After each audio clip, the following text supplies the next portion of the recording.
Hello everyone, welcome back to Techmens tutor. आज हम start करेंगे क्लास 10th एआई की पार्ट बी बुक की unit 2 advance concepts of modelling in AI. तो इस यूनिट में ये 3 सेशंस हैं। We will cover these sessions one by one. So start करते हैं फर्स्ट सेशन से, revisiting AI ML and DL. तो एआई एमएल एंड डीएल के कांसेप्ट्स आपने 9th क्लास में भी पढ़े होंगे, बट मॉडलिंग के कांसेप्ट्स जानने से पहले इनको जानना जरूरी होता है, तो इसीलिए फर्स्ट सेशन इन्हीं को ही रीविजिट किया गया है। सो स्टार्ट करते हैं। तो सबसे पहले हम एआई का मतलब समझते हैं। तो एआई की फुल फॉर्म है आर्टिफिशियल इंटेलिजेंस, जिसका मतलब है जब कोई मशीन किसी भी टेक्निक को यूज करके ह्यूमन इंटेलिजेंस को इमिटेट करती है, देन उस मशीन को हम आर्टिफिशियल इंटेलिजेंट मशीन कहते हैं। बट द क्वेश्चन इज कि ये ह्यूमन इंटेलिजेंस क्या है। अगर हम एक कैलकुलेटर की बात करें, वो ह्यूमन बीइंग से फास्ट कैलकुलेशन करता है, तो वो भी इंटेलिजेंट मशीन है क्या? नो, कैलकुलेशन ह्यूमन इंटेलिजेंस नहीं है। जब हम ह्यूमन इंटेलिजेंस की बात करते हैं तो बात करते हैं डिसीजन मेकिंग पावर की। जब अपने आप डिसीजन ले सके मशीन, जब लर्न कर सके टाइम के साथ, अपने आप को इम्प्रूव कर सके, रीजनिंग कर सके, किसी भी प्रॉब्लम को सॉल्व कर पाए, कम्युनिकेट कर पाए like human beings in human language, then हम उस मशीन को इंटेलिजेंट मशीन कहते हैं, राइट। और वो इंटेलिजेंस मशीन के लिए आर्टिफिशियल होती है, इसीलिए उन मशीन्स को हम आर्टिफिशियली इंटेलिजेंट मशीन्स कहते हैं, राइट। सो एआई मतलब the ability of a machine to imitate human intelligence. Now ये जो एआई कंसेप्ट है, ये कोई नया कंसेप्ट नहीं है। 1956 में जॉन मैकहोर्थी ने सबसे पहले अपने पेपर्स में आर्टिफिशियल इंटेलिजेंस वर्ड को यूज किया था। इस फैक्ट से आप समझ सकते हो कि आर्टिफिशियल इंटेलिजेंस पर कितने लंबे टाइम पहले से काम किया जा रहा है। बट स्टार्टिंग में जब मशीन्स अपने आप डिसीजंस लेती थी, वो यूज करती थी रूल्स को, फिक्स्ड रूल्स उसके अंदर फीड किए जाते थे, प्रोग्रामिंग लॉजिक यूज करती थी मशीन्स, देन वो अपने आप डिसीजंस लेती थी। बट इस एआई के अंदर जब इवोल्यूशन हुआ, इवोल्व किया गया इसे, इसके अंदर एडवांसमेंट हुई, तो एक नया कंसेप्ट सामने आता है विच इज मशीन लर्निंग। तो एमएल एआई का ही सबसेट होता है। एमएल के थ्रू भी मशीन इंटेलिजेंट बनती है, बट जिस प्रोसेस से वो इंटेलिजेंट बनती है, वो प्रोसेस होता है वो डेटा से लर्न करके इंटेलिजेंट बनती है। तो एमएल एआई का ही सबसेट है। एमएल के अंदर भी मशीन्स इंटेलिजेंट बनती है, बट वो डेटा से लर्न करने के बाद अपने आप डिसीजंस ले सकती हैं, प्रेडिक्शन कर सकती हैं, कम्युनिकेट कर सकती हैं, राइट। तो वो लर्न करती हैं डेटा से, देन वो इंटेलिजेंस को शो करती है। इसके बाद अगेन फिर से एडवांसमेंट हुई मशीन लर्निंग के अंदर, फर्दर इवोल्यूशन हुआ, देन हमारे सामने एक नया कंसेप्ट आता है डीप लर्निंग। तो डीप लर्निंग एमएल का ही सबसेट होता है, यानी डीप लर्निंग में भी मशीन्स डेटा से लर्न करती है, बट यहाँ पर वो ह्यूज अमाउंट ऑफ डेटा से लर्न करती है, प्लस वो अपने आप लर्न करती है। मशीन लर्निंग में प्रोग्रामर्स मशीन्स को डेटा देकर उसे ट्रेन करते हैं, देन वो डिसीजन मेकिंग की एबिलिटी को गेन करती है। बट डीप लर्निंग के अंदर मशीन को सिर्फ हम डेटा देते हैं और वो अपने आप उस डेटा से लर्न कर लेती है। और वो लर्न कैसे करती है? क्योंकि डीप लर्निंग के अंदर मशीन्स यूज करती हैं न्यूरल नेटवर्क को। न्यूरल नेटवर्क हमारे ह्यूमन ब्रेन का जो स्ट्रक्चर है उससे इंस्पायर्ड होते हैं। जैसे हमारे ह्यूमन ब्रेन में न्यूरॉन्स का इंटरकनेक्शन है, वैसे ही न्यूरल नेटवर्क में जो प्रोसेसिंग नोड्स होती है, जिन्हें हम आर्टिफिशियल न्यूरॉन्स कह सकते हैं, उनका इंटरकनेक्शन होता है। तो इसीलिए वो, जैसे हम अपने आप सीखते हैं चीजों को देखकर, टाइम के साथ अपने आप लर्न करते हैं, डिसीजंस लेने की एबिलिटीज हमारे अंदर डेवलप हो जाती है, वैसे ही डीप लर्निंग के अंदर मशीन्स न्यूरल नेटवर्क यूज करके डेटा से अपने आप लर्न करती है, अपने आप को इम्प्रूव करती है, डिसीजन ले सकती है, राइट। तो यहाँ पर ये जो एआई है, ये अम्ब्रेला टर्म है। इसी के अंदर जब इवोल्यूशन हुआ, देन मशीन लर्निंग कंसेप्ट आया, जिसमें मशीन्स डेटा से लर्न करने के बाद एआई बिहेवियर को शो करने लगी। देन एमएल के अंदर फर्दर इवोल्यूशन हुआ, then DL deep learning concept आया, जिसमें मशीन अपने आप बहुत सारे डेटा से लर्न करने लगी using the neural networks, right. Now ये जो एमएल एंड डीएल है, ये सबसे इंपॉर्टेंट कंसेप्ट है, क्योंकि एमएल एंड डीएल के बाद ही एआई इतना पॉपुलराइज हुआ, स्पेसिफिकली डीएल के बाद। क्योंकि जब डीएल डिस्कवर हुआ 2010 के आसपास, ये इस कंसेप्ट को डिस्कवर किया गया था, तो उसी टाइम पर डेटा भी बहुत सारा अवेलेबल होने लगा, क्योंकि सभी के पास मोबाइल फोन्स आ गए थे। तो इंटरनेट पे डेटा वास्ट अमाउंट में मिलने लगा इन डीप लर्निंग मॉडल्स को, और ये deep learning models neural network से सीख रहे थे। तो उस टाइम के बाद ही एआई इतना पॉपुलराइज, इतना पॉपुलर होना शुरू हो गया, राइट। तो हम एमएल एंड डीएल इन दोनों में ही मेनली डिफरेंस समझते हैं कि ये दोनों कंसेप्ट एक दूसरे से अलग कैसे है। तो सबसे पहले तो आप ये समझ सकते हो कि जो मशीन लर्निंग वो डेटा से लर्न करती है, विच मीन्स उसे हम पहले डेटा देकर एक्सपीरियंस करवाते हैं कि किस टाइप के डिसीजंस लेने हैं, किस टाइप का प्रिडिक्शन करना है। जब मशीन को उसका एक्सपीरियंस हो जाता है देन वो फर्दर उस टाइप के डिसीजंस और प्रिडिक्शंस कर सकती है। एग्जांपल से समझे तो जैसे आप यहाँ पर इस इमेज में देख सकते हो, यहाँ पर हम एक मशीन लर्निंग मॉडल को ट्रेन कर रहे हैं। तो जब हम मशीन को लर्न करवाते हैं डेटा देकर, तो उस प्रोसेस को हम ट्रेनिंग कहते हैं। तो यहाँ पर हम अपने मशीन लर्निंग मॉडल को ट्रेन कर रहे हैं डेटा से। तो मशीन को ये डेटा दिया, मशीन ने लर्न किया, ओके ये जो डेटा है ये डेटा एप्पल का है, ये डेटा स्ट्रॉबेरी का है। तो यहाँ पर मशीन लर्न कर रही है, एक्सपीरियंस ले रही है। तो this is called the experience. तो मशीन ने इस एक्सपीरियंस से लर्न किया कि किस टाइप का डेटा एप्पल का होता है और किस टाइप का डेटा स्ट्रॉबेरी का होता है। तो जब एक बार मशीन लर्न कर लेती है, एक्सपीरियंस ले लेती है, देन हम उसको सेम टाइप के टास्क के लिए यूज कर सकते हैं।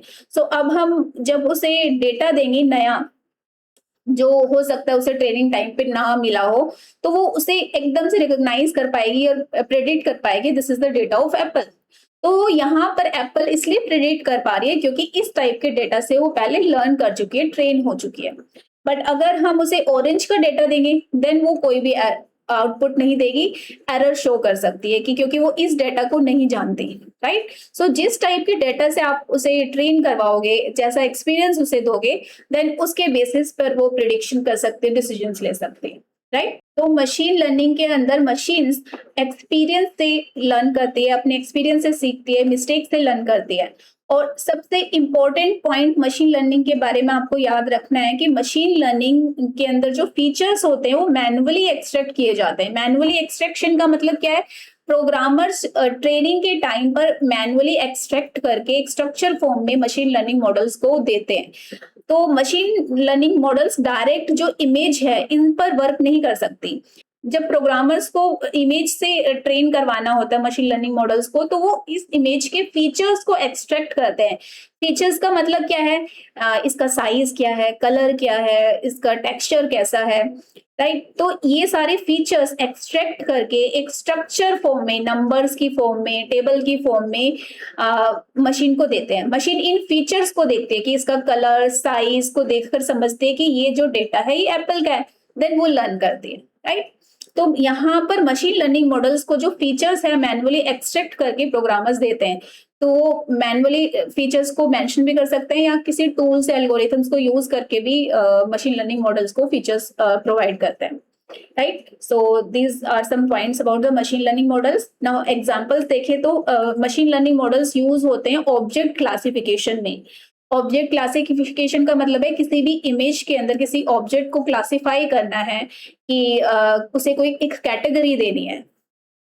लाइक एक एक्सरे है, उसको कैटेगराइज करना है कि ये कोविड-19 का एक्सरे है या फिर ये निमोनिया का एक्सरे है या कि कोई टीबी डिजीज है उसका एक्सरे है।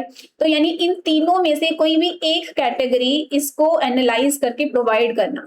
तो इस तरह के टास्क में मशीन लर्निंग मॉडल्स यूज किए जा सकते हैं, क्योंकि मशीन लर्निंग मॉडल्स में पहले आप कोविड-19 के बहुत सारे एक्सरे देकर मशीन को लर्न करवाओगे कि ये सभी फीचर्स हैं तो ये कोविड-19 होगा, ये सभी फीचर्स हैं तो निमोनिया होगा। तो इसलिए मशीन लर्निंग मॉडल्स इस तरह के टास्क में जहां पर क्लासिफाई करना है, एक कैटेगरी देनी है, उसमें यूज किए जा सकते हैं। इन द सेम वे अगर आप यहाँ पर एक एग्जांपल और देखो जो आपकी बुक में दिया हुआ है, वार्डरोब क्लासिफायर। इसमें मशीन लर्निंग मॉडल्स क्या करेंगे? क्लासिफाई करेंगे वार्डरोब में जो भी आइटम्स रखे जाते हैं कि is this a shirt, is this a T shirt और ए बॉटम और ए वॉच, गॉगल्स है या फिर एक बेल्ट है। तो यहाँ पर वो क्लासिफाई कैसे करेगी? मशीन लर्निंग मॉडल्स में पहले से एक्सपीरियंस दिया जा सकता है मॉडल्स को। बहुत सारी T shirts different colour, different size की मशीन को देखकर बताया जाता है कि इस तरह के फीचर्स, ये जो भी ऑब्जेक्ट होगा वो एक टी शर्ट होगा। इस टाइप के जो फीचर्स हैं वो जो इमेजेस होंगी वो बॉटम्स की होंगी।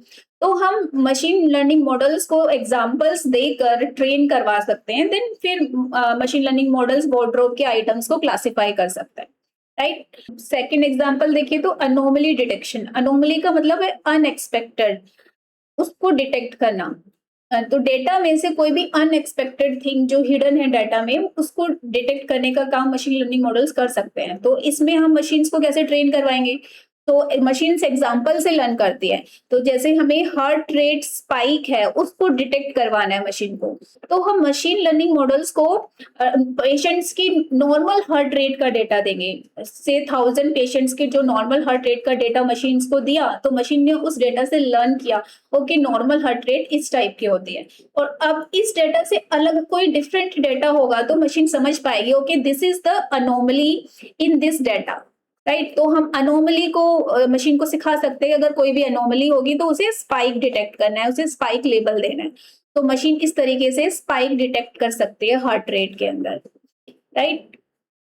सेम अनोमली डिटेक्शन फ्रॉड को डिटेक्ट करने में यूज किया जाता है। हम मशीन लर्निंग मॉडल्स को नॉर्मल ट्रांजेक्शन्स जो होती हैं कस्टमर्स की, उससे ट्रेन करवाएंगे। सो जो कस्टमर्स की नॉर्मल ट्रांजेक्शन्स है, उसमें जो अमाउंट डेबिट या क्रेडिट होता है, उससे कोई डिफरेंट अमाउंट अगर डेबिट किया जा रहा है तो मशीन डिटेक्ट कर सकते हो कि this is the anomaly in this financial transaction, so it could be fraud, right. So इस तरह मशीन लर्निंग मॉडल्स एग्जाम्पल से लर्न करती है एंड देन उस टाइप के टास्क में प्रिडिक्शन कर सकती है, क्लासिफाई कर सकते हैं, राइट। सो ये मशीन लर्निंग मॉडल्स है। Now if you talk about the deep learning models, so deep learning models machine learning से अलग इसलिए है कि हमें डीप लर्निंग मॉडल्स को एग्जाम्पल्स देकर लर्न करवाने की जरूरत नहीं है, बस हम मशीन्स को डेटा देंगे, मशीन उस डेटा से अपने आप लर्न करेगी। तो मशीन लर्न कैसे करती है? मशीन यूज करती है न्यूरल नेटवर्क का। तो this is the neural network model. तो मशीन को हम डेटा देते हैं और मशीन उस डेटा को न्यूरल नेटवर्क से प्रोसेस करती है। तो न्यूरल नेटवर्क कुछ इस टाइप का दिखता है, जैसे हमारे ह्यूमन ब्रेन के अंदर न्यूरॉन्स का इंटरकनेक्शन होता है, वैसे इस न्यूरल नेटवर्क में इन नोड्स का इंटरकनेक्शन होता है। इन नोड्स को हम आर्टिफिशियल न्यूरॉन कह सकते हैं। तो इन नोड्स में कुछ मैथमेटिकल कैलकुलेशन होता है, तो ये प्रोसेसिंग नोड्स होती हैं, तो ये डेटा को प्रोसेस करती है और उसके बाद आउटपुट जनरेट करती है। तो यहाँ पर ह्यूमन इंटरवेंशन बिल्कुल नहीं होता। प्रोग्रामर्स को बीच में मशीन को कुछ सही या गलत बताने की जरूरत नहीं होती कि this is not the correct data या this is the correct data. Machine अपने आप ही करेक्ट डिसीजंस तक पहुंचती है, राइट। तो यहाँ पर मशीन्स अपने आप लर्न करती है। We will understand these neural networks in further sessions. तो मशीन्स यहाँ पर इन न्यूरल नेटवर्क को यूज करके अपने आप खुद को ट्रेन करती है, डेटा को प्रोसेस करती है, रिजल्ट देती है। तो मशीन्स यहाँ पर इतनी इंटेलिजेंट हो जाती हैं कि वे अपने लिए एल्गोरिथम्स भी डेवलप करने में कैपेबल होती हैं। और सबसे इम्पोर्टेंट बात डीप लर्निंग मॉडल्स की कि ये फीचर्स को ऑटोमेटिकली एक्सट्रैक्ट करते हैं। तो इसीलिए डीप लर्निंग के मॉडल्स जो विजुअल डेटा है उस पर बहुत अच्छे से प्रोसेस कर सकते हैं, क्योंकि उसमें से जो फीचर्स है वो प्रोग्रामर्स को अलग से एक्सट्रैक्ट करने की जरूरत नहीं होती। डीप लर्निंग मॉडल्स अपने आप विजुअल डेटा में से या किसी भी तरह का डेटा है उसमें से फीचर्स एक्सट्रैक्ट अपने आप कर सकते हैं। अगर हम इसके एग्जांपल्स देखें तो फर्स्ट है ऑब्जेक्ट आइडेंटिफिकेशन। तो आपको ये ऑब्जेक्ट क्लासिफिकेशन जैसा लग रहा होगा, क्योंकि ऑब्जेक्ट आइडेंटिफिकेशन में भी ऑब्जेक्ट को आइडेंटिफाई करके उसको लेबल देना होता है। बट आइडेंटिफिकेशन में डीप लर्निंग मॉडल्स ये भी देखते हैं कि वो किस लोकेशन पर वो ऑब्जेक्ट है, तो वो लोकेशन भी आइडेंटिफाई कर लेते हैं। बट ये क्लासिफिकेशन से डिफरेंट क्यों है? क्योंकि यहाँ पर डीप लर्निंग मॉडल्स यूज हो रहे हैं, तो माइन्यूट से माइन्यूट फीचर्स को भी एक्सट्रैक्ट कर पाते हैं, इसीलिए वो आइडेंटिफिकेशन पर्पस के लिए यूज होते हैं। जैसे एग्जाम्पल के लिए सपोज एक इमेज है, अगर उसे क्लासिफाई करना है कि वो कैट है या डॉग है, तो मशीन लर्निंग मॉडल्स यूज किए जा सकते हैं, क्योंकि वो डॉग और कैट में डिफ्रेंशिएट कर सकते हैं अगर उन्हें एग्जाम्पल से सिखाया गया हो, राइट। बट डीप लर्निंग के मॉडल्स अगर सपोज एक डॉग की ब्रीड को आइडेंटिफाई करना है, क्योंकि दो डॉग सिमिलर दिख सकते हैं बट उनकी ब्रीड को आइडेंटिफाई करने के लिए माइन्यूट से माइन्यूट फीचर्स को एनालाइज करना होगा, और वो डीप लर्निंग मॉडल्स ज्यादा एफिशिएंटली कर पाते हैं, क्योंकि डीप लर्निंग मॉडल्स को हमें हर बारीक फीचर्स को एक्सट्रैक्ट करके देने की जरूरत नहीं होती। डीप लर्निंग मॉडल्स अपने आप हर तरह के फीचर्स को एक्सट्रैक्ट करके देन वो डिफरेंशिएट कर पाएंगे कि वो कौन सी ब्रीड का डॉग है, राइट। तो आइडेंटिफिकेशन पर्पस के लिए अगर किसी का फेस रिकॉग्नाइज करना है तो उसमें भी डीप लर्निंग मॉडल्स ज्यादा एफिशिएंट होते हैं then the machine learning models. और अगर हम दूसरा एग्जांपल देखें तो डिजिट रिकॉग्निशन, तो डिजिट रिकॉग्नाइज करना। So if you see the handwritten digits, जैसे अगर मैं सपोज यहाँ पर 5 लिख रही हूँ, तो जितनी बार मैं 5 लिखूंगी मेरा जो स्ट्रोक है वो थोड़ा सा डिफरेंट होता है पिछले 5 से। एग्जैक्ट जो 5 मैंने पहले बनाया वैसा नहीं बना पा रही हूँ। तो जब हैंड रिटन डेटा को अगर हम देखें तो एक सेम सिंगल पर्सन की हैंडराइटिंग भी में भी डिफरेंट स्ट्रोक्स यूज होते हैं। सो हैंडराइटिंग को आइडेंटिफाई करना बहुत ही डिफिकल्ट टास्क होता है। तो इस तरह के कॉम्प्लेक्स टास्क में डीप लर्निंग के मॉडल्स ज्यादा एफिशिएंट होते हैं, बिकॉज ये अपने आप फीचर्स को एक्सट्रैक्ट करके उन्हें एनालाइज करके एंड देन वो रिकॉग्नाइज कर सकते हैं कि वो सेम पर्सन की हैंडराइटिंग है या नहीं, या वो कौन सी डिजिट है, 5 है या 9 है। क्योंकि कभी कभी हैंडराइटिंग ऐसी होती है कि हमें डिजिट ही समझ क्लियर नहीं होती उसमें क्या लिखा हुआ है। तो इसीलिए डीप लर्निंग मॉडल्स यूज होते हैं कॉम्प्लेक्स टास्क में, राइट। और जहां पर बहुत सारा डेटा यूज होता है, तो डीप लर्निंग मॉडल्स को लर्न करने के लिए भी वास्ट अमाउंट ऑफ डेटा चाहिए। अगर हम लिमिटेड डेटा देंगे तो डीप लर्निंग मॉडल उतना एफिशिएंट वर्क नहीं कर पाएंगे। देन मशीन लर्निंग मॉडल उस केस में ज्यादा बेटर वर्क करेंगे अगर डेटा बहुत ही लिमिटेड अमाउंट का है, राइट। अगर डेटा वास्ट अमाउंट का डेटा हमारे पास है, बहुत सारा डेटा है, इतना ज्यादा डेटा है कि हम उसमें से फीचर्स भी एक्सट्रैक्ट नहीं कर सकते, उसे समझ नहीं सकते, तो उस केस में डीप लर्निंग मॉडल्स ज्यादा एफिशिएंटली वर्क करते हैं then the machine learning models. Now let's understand some important terms. First is data. तो डेटा का मतलब क्या है? वैसे अगर डिफाइन करना हो तो जो रो फैक्ट्स एंड फिगर्स है उनको हम डेटा कहते हैं, यानी ऐसा डेटा जिसे अभी प्रोसेस नहीं किया गया, बट इंफॉर्मेशन जो किसी भी फॉर्म में हो उसको हम डेटा कहते हैं। Like if you see in this table, ये एक इंफॉर्मेशन है अबाउट द फ्रूट्स, तो ये क्या है? हमारा डेटा है, right. Now next is features. Features का मतलब है कैरेक्टरिस्टिक्स और द एट्रीब्यूट्स ऑफ डेटा। तो हर डेटा के कुछ फीचर्स होते हैं, उसके कैरेक्टरिस्टिक्स होते हैं। Like if you see in this table, ये फ्रूट्स का डेटा है, बट फ्रूट्स के कौन से एट्रीब्यूट्स के बारे में बता रहे हैं? उसका प्राइस, उसका कलर, उसका नाम क्या है। तो ये जो फ्रूट का नाम है, कलर है, प्राइस है, ये एट्रीब्यूट्स हैं, तो इनको हम फीचर्स कहते हैं डेटा की। तो जब भी हम किसी भी डेटा को एक टेबल में ऑर्गेनाइज करते हैं तो जो कॉलम्स में डेटा लिखा जाता है वो फीचर्स होते हैं, राइट। वैसे नॉर्मली अगर आपको डिफाइन करना हो तो फीचर्स आर द कैरेक्टरिस्टिक्स और the attributes of the data. Now next is labels. तो अगर हम जनरली देखें नॉर्मल लाइफ में, जब भी हम कोई प्रोडक्ट खरीदते हैं तो उसके साथ एक लेबल अटैच होता है, टैग अटैच्ड होता है। तो वो टैग है क्या? वो टैग बताता है कि जो प्रोडक्ट है वो किस ब्रांड का है। तो यानी टैग और वी कैन से लेबल एक इंफॉर्मेशन दे रहा है अबाउट द प्रोडक्ट। इसी तरीके से लेबल जब हम डेटा के साथ यूज करते हैं तो वो डेटा के बारे में कोई इंफॉर्मेशन देता है।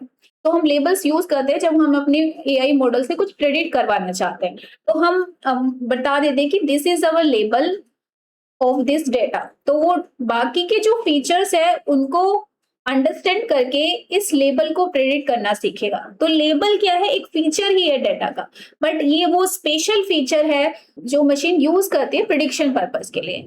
तो लेट्स से मुझे मशीन को सिखाना है कि वो फ्रूट का नेम प्रेडिक्ट करे, तो बाकी के जो दोनों फीचर है जैसे कलर एंड प्राइस, ये मैं फीचर बना दूंगी और इसको मैं लेबल बना दूंगी। अब मशीन को समझ में आएगा ओके ये जो दो फीचर हैं, अगर किसी भी फ्रूट का जो कलर है वो रेड है या $1.8 उसका प्राइस है, तो वो जो फ्रूट है वो एप्पल होगा। ऐसे ही कलर येलो है, प्राइस $1 है, तो हाँ उसका वो जो फ्रूट है वो बनाना होगा। तो यानी इन दोनों फीचर्स से ये जो लेबल है वो कैसे प्रेडिक्ट करेगी, इन दोनों के बीच में जो रिलेशनशिप है वो लर्न करती है मशीन, राइट। तो मशीन फीचर्स के बेसिस पे लेबल को प्रेडिक्ट करना सीखती है, उन दोनों के बीच में रिलेशनशिप लर्न करती है ट्रेनिंग के टाइम पे।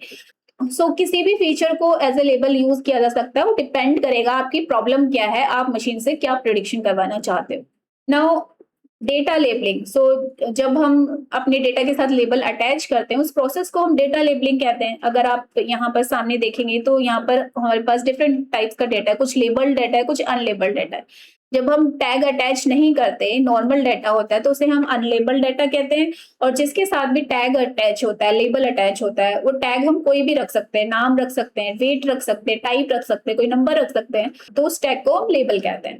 सो this is the labelled data, this is the unlabelled data जिसपे कोई टैग अटैच नहीं होता। Now the training data set. Training data set क्या होता है? जब हम अपनी मशीन्स को लर्न करवाते हैं डेटा देकर, तो उस डेटा को हम ट्रेनिंग डेटा कहते हैं। Like you can see here in this example, हम अपने एमएल मॉडल को इस डेटा से लर्न करवा रहे हैं, ट्रेन करवा रहे हैं।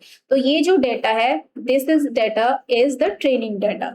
ऐसे ही हमारे पास टेस्टिंग डेटा सेट होता है, जब हम अपने मॉडल का परफॉर्मेंस चेक करते हैं, उसकी एक्यूरेसी चेक करते हैं, जैसे कि इसे लर्न करने के बाद क्या मॉडल ने सही से लर्न किया है या नहीं, तो हम नया डेटा देंगे। यानी जो डेटा हमने ट्रेनिंग के टाइम पे दिया है उससे थोड़ा डिफरेंट, अलग डेटा देंगे, जिसको यूज करके अब मशीन उसके लेबल को प्रेडिक्ट करेगी। तो अगर आप देखें तो जितना भी लेबल्ड डेटा होता है वो हम ट्रेनिंग टाइम पर देते हैं, और जो अनलेबल्ड डेटा होता है वो हम टेस्टिंग टाइम पर देते हैं, मशीन की परफॉर्मेंस को चेक करने के टाइम पे देते हैं। इसीलिए टेस्टिंग टाइम पर जो डेटा दिया जाता है उसे हम टेस्टिंग डेटा कहते हैं, right. Now the next session is about modelling. तो मॉडलिंग का मतलब होता है एआई एल्गोरिथम्स को डिजाइन करना है, क्योंकि एआई मॉडल्स के अंदर एआई एल्गोरिथम्स यूज होते हैं। तो यहाँ पर आप एल्गोरिथम्स खुद डेवलप भी कर सकते हो, या फिर ऑलरेडी एल्गोरिथम्स अवेलेबल होते हैं उनको यूज कर सकते हो अपने एआई मॉडल्स के अंदर। तो यहाँ पर हम अपने एल्गोरिथम्स को डेवलप करते हैं, डिजाइन करते हैं, उसे ट्रेन करते हैं। जिस भी प्रॉब्लम के लिए हम अपना ये मॉडल बना रहे हैं उससे रिलेटेड डेटा से अपने मॉडल को ट्रेन करते हैं। तो मॉडलिंग मतलब developing algorithm and training that algorithm with the data. Now ये एआई मॉडल्स टू टाइप्स के होते हैं, एक रूल बेस्ड मॉडल्स होते हैं, एक लर्निंग बेस्ड मॉडल्स होते हैं। तो let's understand the difference between these two. तो रूल बेस्ड मॉडल्स के अंदर रूल्स और डेटा फीड करते हैं and then machine answers predict कर सकते हैं। जैसे आप अगर किसी भी कस्टमर केयर एग्जीक्यूटिव में अगर बात करते हो तो वहां पर रूल्स के बेसिस पे एग्जीक्यूटिव आपसे बात करता है। लाइक आप अगर हिंदी में बात करना चाहते हो तो 0 प्रेस करो, इंग्लिश में बात करना चाहते हो तो 1 प्रेस करो। तो यहाँ पर सिर्फ रूल्स यूज हो रहे हैं। अगर आप 0 और 1 के अलावा कोई डिफरेंट की प्रेस करोगे या कुछ अलग कन्वर्सेशन करोगे तो that customer care executive can not understand you, right. तो यहाँ पर रूल्स के बेसिस पे कन्वर्सेशन किया जा रहा है। तो यहाँ पर जो कस्टमर केयर का चैटबॉट है वो रूल बेस्ड को यूज करके देन आपसे कम्युनिकेशन कर रहा है। तो यहाँ पर रूल बेस्ड मॉडलिंग यूज हुई है। तो रूल बेस्ड मॉडलिंग में रूल्स, जब प्रोग्रामर और द डेवलपर जो एआई मॉडल डिजाइन कर रहा है, जो चैटबॉट बना रहा है, वो उसमें रूल्स फीड करता है उसको डिजाइन करते समय, डेवलप करते समय। एंड देन उन रूल्स के बेसिस पे जो भी आपका चैटबॉट है या किसी और तरीके का आप एआई मॉडल बना रहे हो, उन रूल्स को फॉलो करके देन उस टास्क को परफॉर्म करता है। तो यहाँ पर जो मॉडल लर्न कर रहा है वो लर्निंग स्टैटिस्टिक है, यानी जो रूल्स फीड किए हैं उसके बेसिस पे ही वो आंसर्स आपको प्रोवाइड करेगा। यानी अगर आपने 0 प्रेस किया देन वो हिंदी में स्विच करेगा, अगर 1 प्रेस किया तो इंग्लिश में स्विच करेगा। इसके अलावा और कोई डिफरेंट टास्क नहीं कर सकता, वो हमेशा सेम टाइप का बिहेवियर ही शो करेगा। इसके अलावा कोई डिफरेंट कम्युनिकेशन आपसे नहीं कर सकता। तो यहाँ पर जो लर्निंग है मॉडल की वो कैसी है? स्टैटिस्टिक है। तो इसका एग्जांपल देखें तो जो कस्टमर केयर के चैटबॉट हैं वो तो होते ही है। इसके अलावा आपकी बुक में एक चैटबॉट दिया हुआ है जो ऑर्डर ट्रैकिंग के क्वेश्चंस के आंसर देगा एक क्लोथिंग वेबसाइट पर। तो ऐसा चैटबॉट हम रूल बेस्ड मॉडलिंग को यूज करके डेवलप कर सकते हैं। तो इस चैटबॉट में डेटा और रूल्स क्या होंगे? डेटा होगा जो set of questions and answers, अगर यूजर का क्वेश्चन ये होगा तो उसका क्या आंसर हो सकता है वो पहले से ही फिक्स्ड होगा। लाइक अगर जो यूजर है वो ट्रैकिंग ऑर्डर से रिलेटेड या शिपमेंट स्टेटस से रिलेटेड क्वेश्चन पूछता है तो उससे उससे ऑर्डर नंबर पूछा जाएगा, उसको प्रॉम्प्ट मिलेगा कि enter the order number. Otherwise ये मैसेज है उसको प्रोवाइड किया जाएगा। तो यू कैन सी हेयर, यहाँ पर जो मॉडल फिक्स्ड आंसर ही प्रोवाइड करेगा, वो कभी चेंज नहीं हो सकता है। इसीलिए इन मॉडल्स की जो लर्निंग है वो स्टैटिस्टिक होते हैं। और यहाँ पर रूल्स क्या होंगे?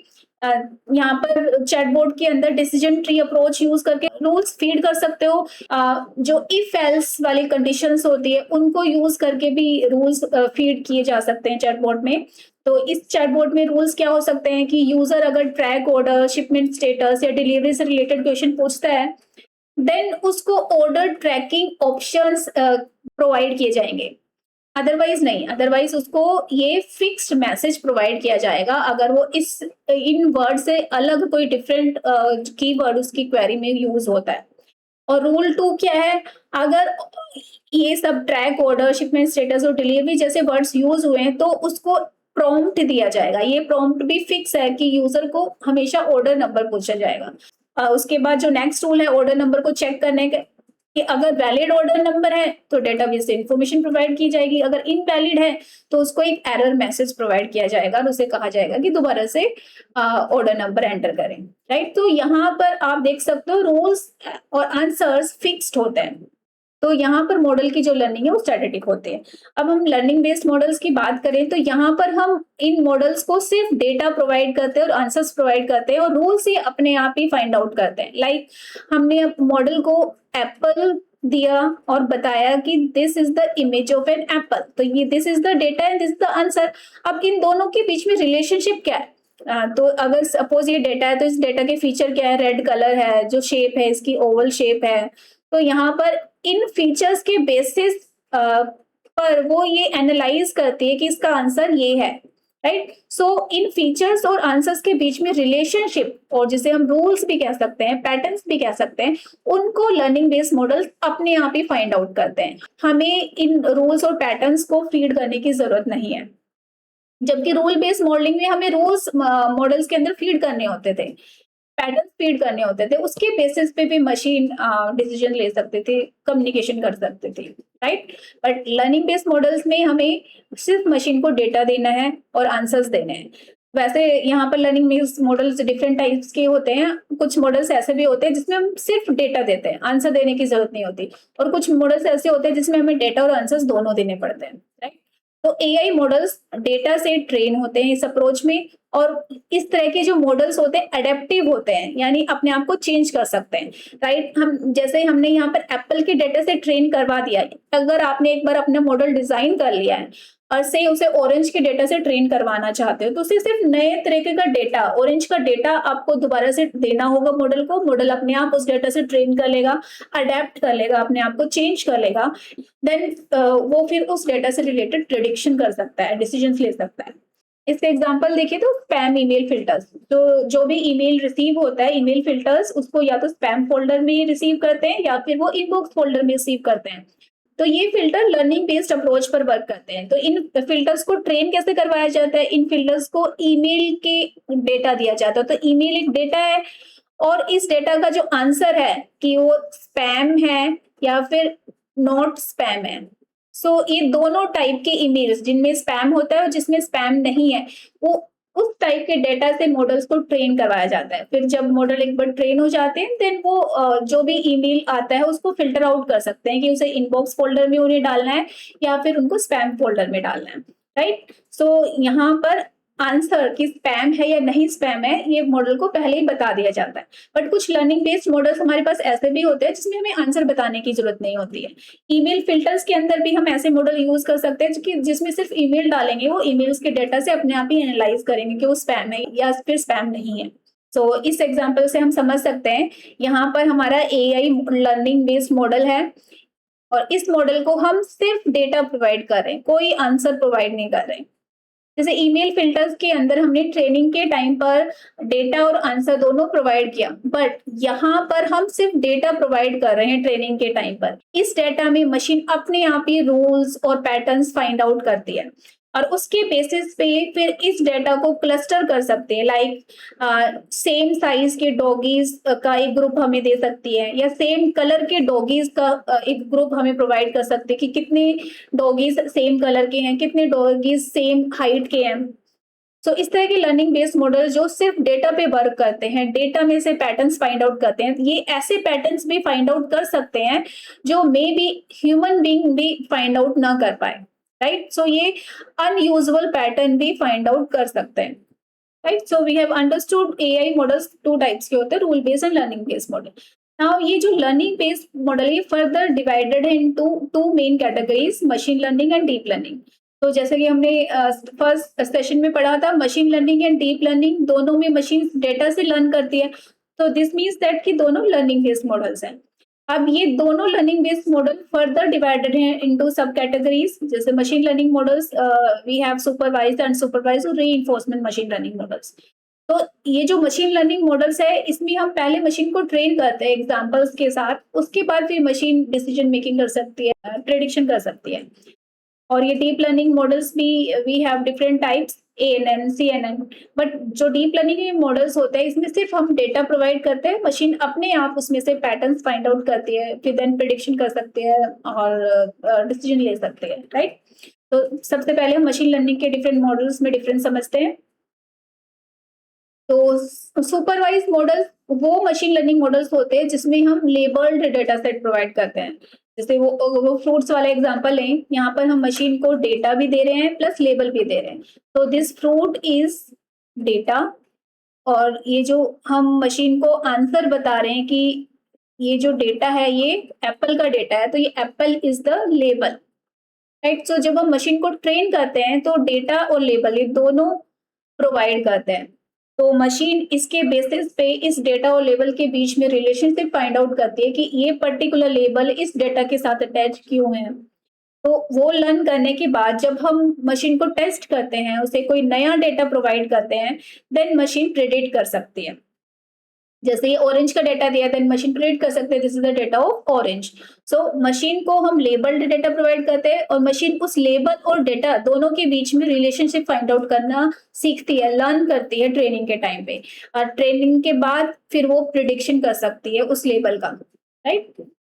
नाउ इसके अपोजिट जो अनसुपरवाइज मॉडल्स होते हैं, ये अनलेबल्ड डेटा पर ट्रेन होते हैं। इसमें हम कोई भी लेबल मशीन को नहीं देते, विच मीन्स हम किसी भी तरह की गाइडेंस नहीं दे रहे हैं मशीन को कि this is the data of Apple, this is the data of orange. हम मशीन को कोई गाइड नहीं कर रहे हैं, मशीन को सिर्फ डेटा प्रोवाइड करते हैं। मशीन अपने आप उस डेटा में से पैटर्न्स और रिलेशनशिप फाइंड आउट करके देन वो उसकी ग्रुपिंग कर सकती है, क्लस्टरिंग कर सकती है on the basis of the pattern. Similar patterns हैं तो एक क्लस्टर, सिमिलर क्लस्टर बना दिया। Like if you see here in this example, यहाँ पर हम मशीन को ट्रेन कर रहे हैं डेटा से, बट सेम वो फ्रूट्स वाला एग्जांपल है, बट यहाँ पर इस बार हम मशीन को कोई गाइडेंस नहीं दे रहे हैं कि this is the data of apple. No, हम अनलेबल्ड डेटा प्रोवाइड कर रहे हैं मशीन को। और मशीन जब एक बार ट्रेन हो जाती है, देन हम उसे जब नया डेटा प्रोवाइड करेंगे तो वो उन पैटर्न्स के बेसिस पे जो उसने ट्रेनिंग के टाइम पर फाइंड आउट करने सीखे, उन पैटर्न्स के बेसिस पे इस डेटा को क्लस्टर कर सकती है,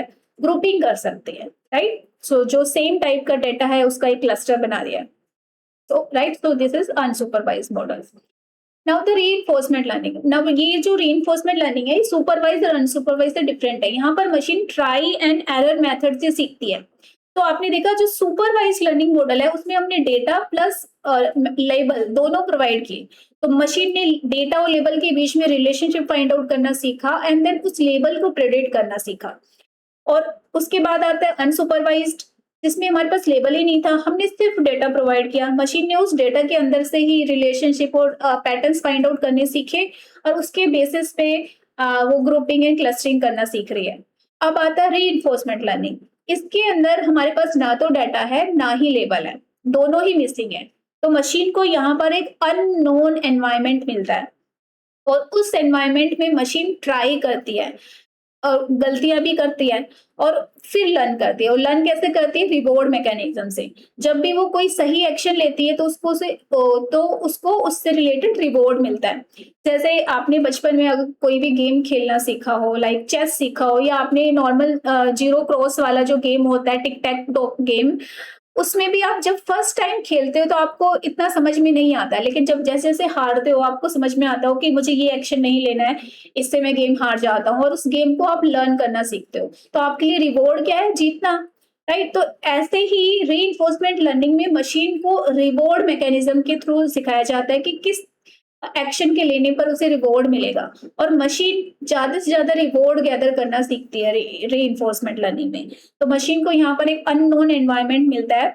इसे अगर एग्जांपल से समझे, लाइक हमें मशीन को ये चेस गेम खेलना सिखाना है, तो ये जो चेस बोर्ड है, this is the unknown environment for our machine, right. और इस एनवायरनमेंट के अंदर मशीन को एक्शन लेना है, और जो एक्शन लेती है मशीन उसको हम कहते हैं एजेंट। तो हमारी जो रीइंफोर्समेंट लर्निंग मॉडल होता है उसमें एक एजेंट होता है और एक एनवायरनमेंट होता है, और इस एजेंट को इस एनवायरनमेंट में एक्शन लेना होता है, और जो भी एक्शन लेगा उस पर उसको रिवॉर्ड मिलेगा। वो रिवॉर्ड पॉजिटिव नेगेटिव कोई भी हो सकता है, और इस एजेंट का काम होता है ज्यादा से ज्यादा जो पॉजिटिव रिवॉर्ड्स है उनको कलेक्ट करना।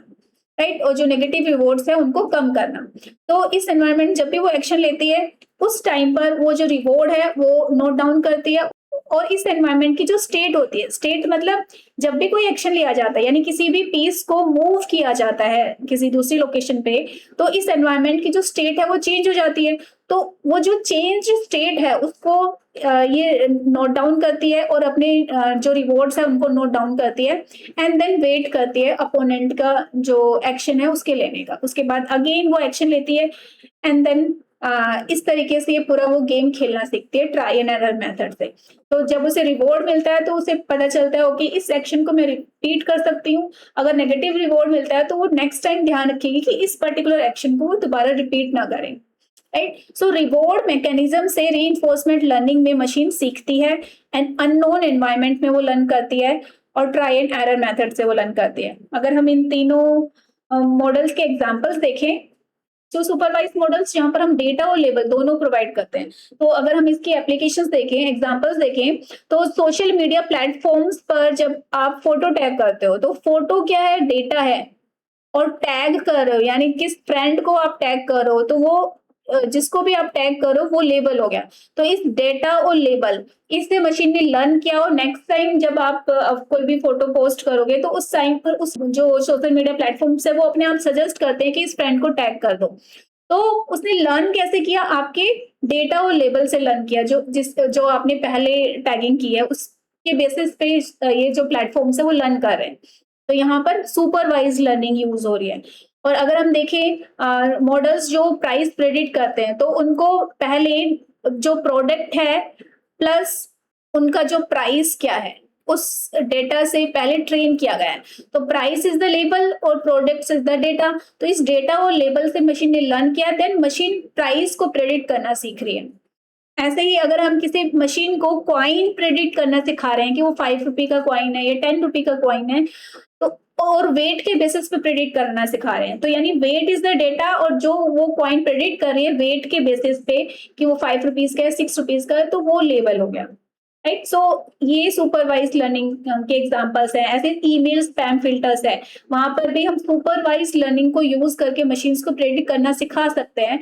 अगर आप ने पहले से ही ईमेल के एग्जांपल्स देकर उसको लेबल से ट्रेन करवाया है तो वो सुपरवाइज लर्निंग का ईमेल फिल्टर हो जाएगा। अदरवाइज ईमेल फिल्टर्स को हम अनसुपरवाइज्ड वे में भी सिखा सकते हैं जहां पर हम सिर्फ ईमेल्स प्रोवाइड करेंगे और उसके बेसिस पे वो दोनों में पैटर्न्स फाइंड आउट करके दोनों को सेपरेट करना, फिल्टर आउट करना सीख सकती है। राइट, दोनों को अलग ग्रुपिंग कर सकती है। तो अनसुपरवाइज के एग्जांपल्स देखें तो आपके जो ओटीटी प्लेटफॉर्म्स के रिकमेंडेशंस है, नेटफ्लिक्स पर जब आप मूवीज देखते हो और आपको नई मूवी रिकमेंड होती है तो वो भी अनसुपरवाइज लर्निंग का एग्जाम्पल है। तो वहां पर सिर्फ डेटा प्रोवाइड किया जा रहा है, यानी आप सिर्फ मूवीज देख रहे हो, आपने पास्ट में जो मूवीज देखी उसके बेसिस पे रिकमेंडेशन किया जा रहा है। तो मूवीज क्या है, सिर्फ डेटा है और उस डेटा के बेसिस पे ग्रुपिंग की जा रही है। लाइक ये जो ग्रुप ऑफ यूजर्स हैं ये हॉरर मूवीज ज्यादा देखते हैं, ये ग्रुप ऑफ यूजर्स हैं ये कॉमेडी मूवीज ज्यादा देखते हैं, तो उन यूजर्स को उन टाइप की मूवीज रिकमेंड की जा रही है। तो यहाँ पर सिर्फ डेटा के बेसिस पे रिकमेंड किया जा रहा है, तो ये अनसुपरवाइज्ड का एग्जांपल है। ऐसे ही बैंक फ्रॉड आइडेंटिफाई करना, अगर कोई लेबल यूज नहीं हुआ, सिर्फ ट्रांजेक्शन्स के बेसिस पे मशीन्स दोनों को अलग ग्रुपिंग कर रही है, फ्रॉड को अलग और नॉर्मल ट्रांजेक्शन्स को अलग, तो वो अनसुपरवाइज लर्निंग बेस्ड मॉडल्स है। राइट, ऐसे रीइंफोर्समेंट लर्निंग के एग्जांपल देखें तो एक एग्जांपल तो सेल्फ ड्राइविंग कार्स ही है, क्योंकि सेल्फ ड्राइविंग कार्स को भी अननोन एनवायरनमेंट में ट्रायल एंड एरर मेथड से ही सिखाया जाता है। ऐसे एआई पार्किंग है, अगर आप ऑटोमेटिक अपने आप कार पार्क करना सिखा रहे हो किसी सेल्फ ड्राइविंग कार को, तो वो रीइंफोर्समेंट का एग्जांपल है। ऐसे ह्यूमनॉइड वॉकिंग, किसी रोबोट को आप चलना सिखा रहे हो तो वहां पर भी रीइंफोर्समेंट लर्निंग यूज होगी, क्योंकि वहां पर इतना सारा डेटा है हम मशीन को प्रोवाइड नहीं कर सकते, तो machine trial and error method से ही लर्न करेगी। राइट, आपके बुक में सुपरवाइज एंड अनसुपरवाइज में डिफरेंस दिया हुआ है, तो हो सकता है एग्जाम में से रिलेटेड क्वेश्चन आ जाए, तो एक बार इसमें हम डिफरेंस देख लेते हैं। तो सुपरवाइज लर्निंग में लेबल डाटा यूज होता है, अनसुपरवाइज लर्निंग में अनलेबल डाटा यूज होता है। तो सुपरवाइज लर्निंग में मशीन पास्ट डेटा से लर्न करती है। पास्ट में लेट्स से अगर हम मशीन को प्राइस प्रेडिक्ट करना सिखा रहे हैं, तो पास्ट में जो प्रोडक्ट एंड प्राइस इसका डेटा दिया, तो इन दोनों के बीच में रिलेशनशिप फाइंड आउट करके मशीन ने प्राइस प्रेडिक्ट करना सीखा। तो इसे हम इस तरह की एप्लीकेशंस में, रियल वर्ल्ड प्रॉब्लम्स में हम यूज कर सकते हैं। ना दूसरी तरफ जो अनसुपरवाइज मॉडल्स होते हैं, उनको सिर्फ हम डेटा प्रोवाइड करते हैं, कोई लेबल प्रोवाइड नहीं करते, राइट। सो अनसुपरवाइज लर्निंग मॉडल्स डेटा में से पैटर्न्स फाइंड आउट करना सीखते हैं एंड देन उसके बेसिस पे क्लस्टरिंग एंड ग्रुपिंग करते हैं। तो यहाँ पर मशीन्स को हम ऐसे एप्लीकेशंस पे यूज कर सकते हैं जहां पर अननोन पैटर्न्स फाइंड आउट करने हैं। तो ऐसे रियल लाइफ का डेटा, जैसे सपोज कोई एक्सपेरिमेंटल डिवाइस है, उसमें से ऑब्जर्वेशंस फाइंड आउट करना है, उसमें का सेंस निकालना है कि इस डेटा में क्या मीनिंगफुल इंफॉर्मेशन छिपी हुई है, तो उस केस में हम अनसुपरवाइज लर्निंग मॉडल्स को यूज कर सकते हैं। एंड थर्ड डिफरेंस देखें तो कंप्यूटिंग पावर। सो जो सुपरवाइज मॉडल्स हैं, उनको सिर्फ लेबल और डेटा के बीच में रिलेशनशिप फाइंड आउट करना होता है, और क्योंकि उसे लेबल प्रेडिक्ट करना है। तो लाइक एप्पल एंड ऑरेंज है, उसमें सिर्फ एक फीचर है कलर, उसके बेसिस पे भी वो लेबल प्रेडिक्ट कर सकती है अगर उसके पास सिर्फ ये दो ही डेटा है। तो जो कंप्यूटिंग पावर है वो कम लगेगी, क्योंकि एक या दो फीचर के बेसिस पे वो लेबल को प्रेडिक्ट करना सीख सकती है। तो यहाँ पर कंप्यूटिंग पावर कम लगेगी। बट अगर हम अनसुपरवाइज मॉडल्स की बात करें, तो यहाँ पर computing power is required more than the supervise models, क्योंकि यहाँ पर उसे बहुत सारे पैटर्न्स फाइंड आउट करने हैं, क्योंकि यहाँ पर उसे अननोन पैटर्न्स फाइंड आउट करने हैं। तो अनसॉर्टेड और मेसी डेटा है, उसमें से पैटर्न्स फाइंड आउट करने हैं, तो कंप्यूटिंग पावर ऑब्वियसली इस केस में ज्यादा लगेगी। Now we have understood this three types of machine learning models. Now ये जो मशीन लर्निंग मॉडल्स है, ये भी फर्दर डिवाइडेड डिफरेंट कैटेगरीज में, जैसे कि सुपरवाइज मॉडल्स दो टाइप्स के होते हैं, क्लासिफिकेशन एंड रिग्रेशन, और अनसुपरवाइज मॉडल्स ये क्लस्टरिंग एंड एसोसिएशन टाइप्स के होते हैं। रीइंफोर्समेंट का कोई सब टाइप नहीं है। तो इन चारों को पहले समझते हैं, then we will move to the deep learning models. तो क्लासिफिकेशन और रिग्रेशन में क्या डिफरेंस है?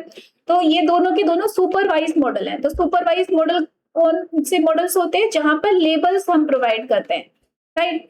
तो यानी इन दोनों में भी हम लेबल्स प्रोवाइड करेंगे, बट दोनों में डिफरेंस ये है कि यहाँ पर जो हम लेबल देते हैं वो डिस्क्रीट लेबल होता है, यानी स्पेसिफिक कैटेगरी होती है। जैसे अगर हमें एक ऐसा एप्लीकेशन बनानी है जहां पर हॉट या कोल्ड प्रेडिक्ट करना है, तो ये दो ही कैटेगरी है, यानी ऐसा लेबल प्रेडिक्ट करना जिसको आप काउंट कर पाओ। तो हॉट एंड कोल्ड दो में से एक मशीन को प्रेडिक्ट करना है, तो it's a discrete data, right. जहां पर डेटा काउंटेबल होता है वो डिस्क्रीट डेटा होता है, स्पेसिफिक डेटा होता है, राइट। तो जैसे स्पैम या स्पैम नहीं है। और कैटेगरी ऐसा नहीं है कि दो ही कैटेगरी होंगी, 3 या 4 कैटेगरी भी हो सकती हैं, 7 या 8 कैटेगरी भी हो सकती है, बट स्पेसिफिक कैटेगरी होती है जिनको काउंट किया जा सकता है। लाइक एप्लीकेशन है जहां पर हमें प्रेडिक्ट करवाना है कि ये जो पर्टिकुलर कस्टमर है ये एलिजिबल है लोन के लिए, नहीं, तो उसे सिर्फ दो ही लेबल प्रेडिक्ट करने हैं, या तो वो एलिजिबल है या एलिजिबल नहीं है। तो इस तरह की एप्लीकेशन में जो सुपरवाइज मॉडल्स यूज होते हैं, उन सुपरवाइज मॉडल्स को हम क्लासिफिकेशन मॉडल कहते हैं। दूसरी तरफ रिग्रेशन मॉडल वो होते हैं जिसमें जो लेबल प्रेडिक्ट करना है वो लेबल कंटिन्यूअस होता है, कोई स्पेसिफिक वैल्यू नहीं होती, कोई भी लेबल प्रेडिक्ट किया जा सकता है, कोई स्पेसिफिक कैटेगरी नहीं है उसकी। यस, बट उसको हम एक रेंज में डिवाइड कर सकते हैं। जैसे हमारे पास एक एप्लीकेशन है जहां पर मॉडल टेम्परेचर प्रेडिक्ट कर रहा है, बट वो टेम्परेचर जो प्रेडिक्ट कर रहा है वो स्पेसिफिक नहीं है। जैसे कि आपने क्लासिफिकेशन मॉडल में देखा, वो हॉट एंड कोल्ड दोनों में से एक कैटेगरी असाइन कर सकता है टेम्परेचर को देखकर, बट यहाँ पर उसे टेम्परेचर ही प्रेडिक्ट करना है। सपोज 34 डिग्री है, 34.2 है, 34.5 है, 34.9 है, तो यू कैन सी रेंज हम प्रेडिक्ट कर सकते हैं कि इस पर्टिकुलर रीजन में जो टेम्परेचर है वो 30 से 50 के बीच में होगा। तो इस 30 से 50 के बीच में वो कोई भी वैल्यू प्रेडिक्ट कर सकता है। तो यहाँ पर ये जो डेटा है जिसको हम सिर्फ रेंज में डिवाइड कर सकते हैं, बट कोई स्पेसिफिक वैल्यू नहीं दे सकते, इस तरह के डेटा को हम कॉन्टिन्यूअस डेटा कहते हैं। तो रिग्रेशन मॉडल कॉन्टिन्यूअस डेटा वाले लेबल्स प्रेडिक्ट करता है। ऐसे अगर हम दूसरा एग्जांपल देखें तो हाउस प्राइस को प्रेडिक्ट करना है, तो हाउस प्राइस की कोई स्पेसिफिक नहीं हो सकती। हाँ, रीजन के बेसिस पे एक रेंज हो सकती है कि इस पर्टिकुलर रीजन में जो घर है वो थोड़े सस्ते हैं, तो उनकी रेंज से लाइक 50,000 से 1 लाख के बीच में मिलेगी। ये वाला जो एरिया है बहुत पॉश एरिया है, यहाँ पर 1 करोड़ से 2 करोड़ के बीच में हाउस प्राइसेस हो सकते हैं। तो जो प्राइस प्रिडिक्शन यहाँ पर मॉडल कर रहे हैं, वो जो प्राइस है वो रिग्रेशन प्राइस है, यानी एक कॉन्टिन्यूस वैल्यू है। तो इस टाइप के सुपरवाइज मॉडल जो ऐसा लेवल प्रिडिक्ट करते हैं जो एक कॉन्टिन्यूस वैल्यू होती है, उस टाइप के सुपरवाइज मॉडल्स को हम रिग्रेशन मॉडल कहते हैं। नाउ आपकी बुक में रिग्रेशन और क्लासिफिकेशन की दो इमेज दी हुई है, इनको अगर हम अंडरस्टैंड करें तो ये जो फिगर है ये रिग्रेशन मॉडल की है, ये क्लासिफिकेशन मॉडल की है। इसको हम एक एग्जांपल से समझते हैं। सपोज हमारे पास ये टेम्परेचर है और यहाँ पर ये सुपरवाइज मॉडल एक लेवल प्रेडिक्ट कर रहा है, या तो हॉट है या कोल्ड है। तो यहाँ पर ये जो हॉट या कोल्ड है ये एक स्पेसिफिक वैल्यू है, डिस्क्रीट वैल्यू है। तो यहाँ पर जब हम इस पूरे डेटा को प्लॉट करेंगे, so this is on the Monday, this is Tuesday, right? So this is how we plot this temperature. तो अब अगर आप इस टेम्परेचर को ध्यान से देखोगे, जो भी टेम्परेचर 32 से अबाव है वो सारा का सारा जो टेम्परेचर है वो हॉट है, और उससे बिलो जो टेम्परेचर है वो कोल्ड है। तो यानी यहाँ पर हम इस तरीके से ये जो है क्लासिफिकेशन लाइन खींच सकते हैं, यानी पूरे होल डेटा को दो कैटेगरी में क्लासिफाई कर सकते हो। तो इसलिए जो क्लासिफिकेशन मॉडल का जो इमेज है वो कुछ इस टाइप की बनती है, राइट? अगर हम रिग्रेशन मॉडल का एग्जांपल दें, this is our regression model data. So यहाँ पर ये जो लेबल प्रेडिक्ट किया जा रहा है, टेम्परेचर प्रेडिक्ट किया जा रहा है, ये टेम्परेचर की कोई स्पेसिफिक वैल्यू नहीं है, उसमें से कोई भी डेटा वो प्रेडिक्ट कर सकता है।